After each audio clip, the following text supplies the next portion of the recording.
ভোলা মাছ খেতে কম বেশি সকলেই ভীষণ ভালোবাসো আমি জানি, আমিও ভেজতে কিন্তু খুব ভালোবাসি। আজকে একটু এইভাবে বানিয়েছি, তোমরাও বানাতে পারো। প্রথমে ভোলা মাছগুলোতে নুন হলুদ মাখিয়ে ভালোভাবে তেলে ভেজে নিচ্ছি। আমি সাদা তেলে করেছি, তোমরা কিন্তু সর্ষের তেলেও করতে পারো।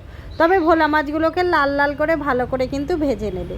মাছগুলো ভেজে তুলে রেখেছি, দেখো সেই তেলেই আমি আলু দিয়ে দিচ্ছি। আমি লম্বা লম্বা করে কেটেছি, তোমাদের যেমন আলু কাটতে ইচ্ছা হয় তেমন দিয়ে দিলাম পরিমাণ মতন একটুখানি নুন, দিয়ে আলুটাকে ভালোভাবে ভেজে দিচ্ছি। মাছে আমি একটু তেলটা বেশি দিয়েই করছি, তাহলে খেতে কিন্তু বেশ ভালো লাগে।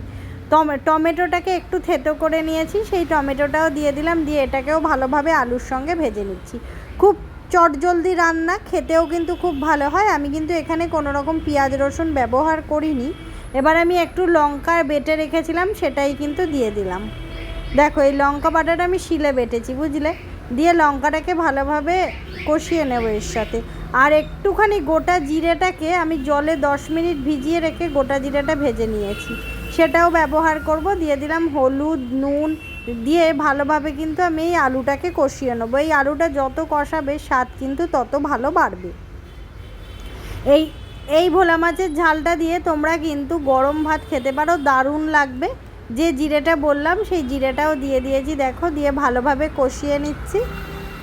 যত কষাবে তত কিন্তু স্বাদ যে কোনো রান্নারই দেখবে ভীষণ বাড়ে।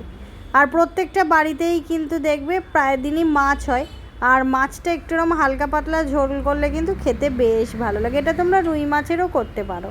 এবার দেখো অল্প পরিমাণ জল দিয়ে মশলার সাথে আলুটাকে ভালোভাবে কষিয়ে নিচ্ছি। দেখো কালারটা কি সুন্দর এসছে না। আজকে কিন্তু একদমই কাশ্মীরি লঙ্কার গুঁড়ো ব্যবহার করিনি।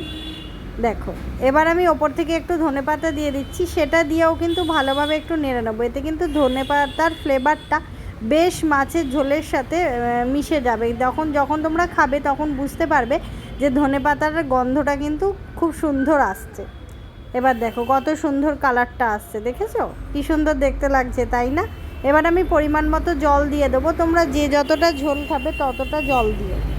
এবার জল দিয়ে ভালোভাবে এটাকে ফুটিয়ে নিচ্ছি। দেখো আলুটা সেদ্ধ হওয়া পর্যন্ত তোমাদেরকে কিন্তু অপেক্ষা করতে হবে। ঢাকনা খুলে দেখো ঝোলগুলোটা ভালোভাবে ফুটে উঠেছে, আলুটাও কিন্তু প্রায় সেদ্ধ হয়ে গেছে। দেখো কত সুন্দর হয়েছে আলুটা, এই দেখো আলুটা সেদ্ধ হয়ে গেছে। এবার যে মাছগুলো ভেজে রেখেছিলাম সেই মাছটা কিন্তু ভাজা মাছটা কিন্তু ঝোলের মধ্যে দিয়ে দেবো।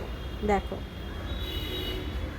ঝোলে দিয়ে ভালোভাবে একটু নেড়ে নিচ্ছি যাতে মাছের ভেতরে একটু ঝোলটা ঢোকে।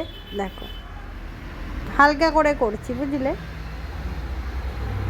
আমি তোমাদেরকে বলবো এই রকম ভোলা মাছের ঝোল একবার করে খাও, তারপর তোমরা আমাকে কমেন্ট করে বলো কেমন হয়েছে। আর আমার ভিডিও ভালো লাগলে আমার পাশে থেকে একটু সাপোর্ট করো। তৈরি হয়ে গেল আমার ভোলা মাছের ঝোল। দেখেছো কত সুন্দর দেখতে হয়েছে। ভিডিও ভালো লাগলে একটু সাপোর্ট করো প্লিজ। দেখো আমি ঢেলে নিয়ে দেখাচ্ছি কত সুন্দর দেখতে হয়েছে, একদমই হালকাভাবে করেছি। আজ অনেকেই পেঁয়াজ রসুন ছাড়া মাছ এর ভিডিও দিতে বলেছিল, তাদের জন্য এই ভিডিওটা নিয়ে এলাম।